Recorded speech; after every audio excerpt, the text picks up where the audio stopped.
महत 7-8 साल के बिया और रील बनाओ तो लिया तो ओजा पहुँचनी है और सोचनी है कि बच्ची से कुछ जानकारी लिहल जाओ कि का करतिया ताई अभी रील बनावतिया और दिखा दी तनी भैया दिखाई बच्ची के का खूबी भाई बच्ची के अंदर।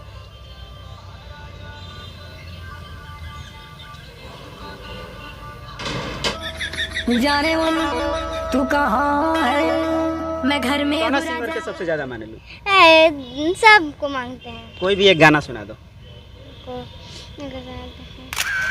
अल्लाह बारात करे या कि हमसे बात करे, मांगे में मोबाइल नंबर लगाता हाथ धरे, गोरी फूला झारी बाड़ू पापा के पारी बाड़ू। इनका पापा के कितना सपोर्ट बाटे?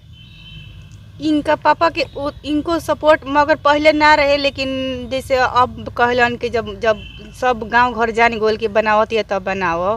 अभी हम पहुँच गए नगर भवन परिषद जौन बाटे ओकरा में एगो छोटा सा पार्क बाटे और जैसे ही हम एमे एंट्री कैनी है तो देखनी है कि एगो बच्ची छोटा सा बच्ची महत 7-8 साल के बिया और रील बनाओ तो लिया तो ओजा पहुँचनी है और सोचनी है कि बच्ची से कुछ जानकारी लिहल जाओ कि का करतिया ताई अभी रील बनावतिया और दिखा दी तनी भैया दिखाई बच्ची के। हाँ रोक दी का करतलू है? रील्स बना रहे थे। काथी पर?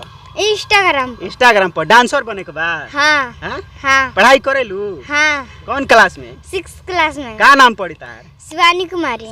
डांसर बने के मन बाटे? हाँ हाँ? हाँ। डांस में जान तड़ू कितना दिक्कत बाटे, गांव घर के आदमी तार का कहते हैं डांस करत हो तो बहुत गलत बोलते हैं। गलत बोलते हैं तो मन ना करला कि ना करी डांस? मन तो नहीं, हाँ हम अपना काम करते थे, उन लोगों के चक्कर में नहीं। एकदम भोजपुरी में बोलो। मम्मी पापा सपोर्ट करे ले? हाँ हाँ? हाँ। पापा कहे कि डांस कर बच्ची? हाँ।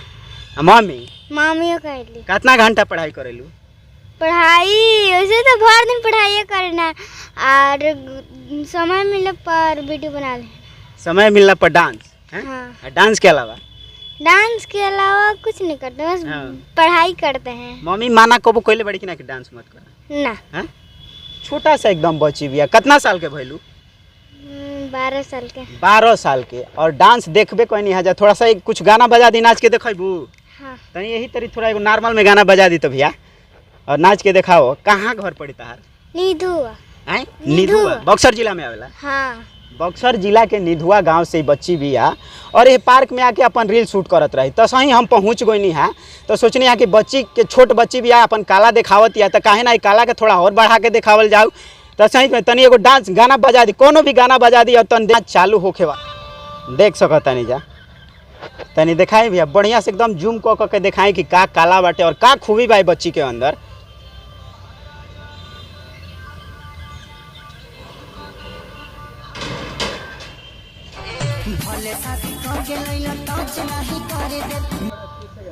चली रहती बहुत ही भाव बाटे जे लैप्स मिक्सिंग करे लगेला ओकरा खुद बुझा जाला। अच्छा ये पार्क में केकरा संगे आइल बड़ू?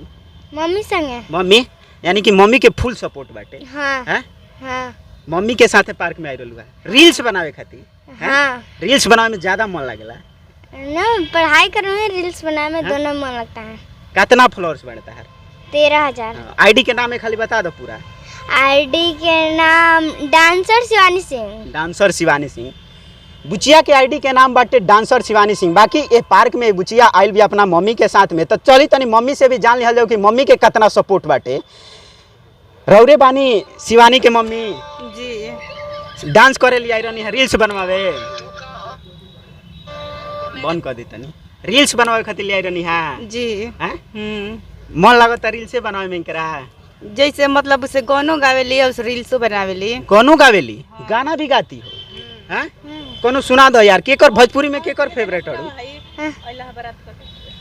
भोजपुरी में कौन सिंगर के सबसे ज्यादा माने लू? सबको मांगते हैं। कोई भी एक गाना सुना दो। अल्लाह बारात करे या कि हमसे बात करे, मांगे में मोबाइल नंबर लगाता हाथ धरे, गोरी फूला झारी बाड़ू पापा के पारी बाड़ू, अलग पसारे तू तो पाख पियर फरा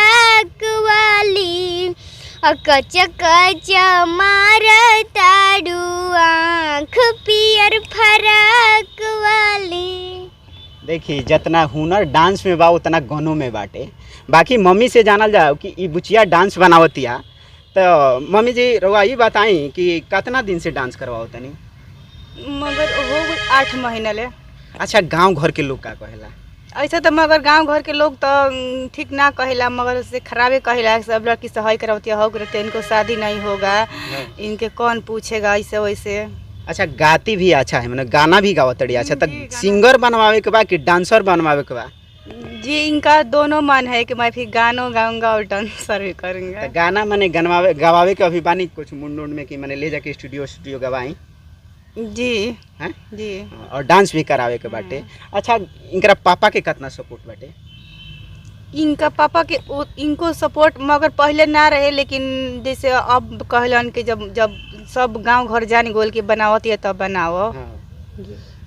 बाकी देखबे कोई नहीं हजा बुचिया के डांस महत 12 बरिस के लड़की बिया और हुनर इतना भरल बा कि मत पूछी जा। बाकी वीडियो कैसा लागल अपन राय कमेंट बॉक्स में जरूर दे हम जा। जय हिंद।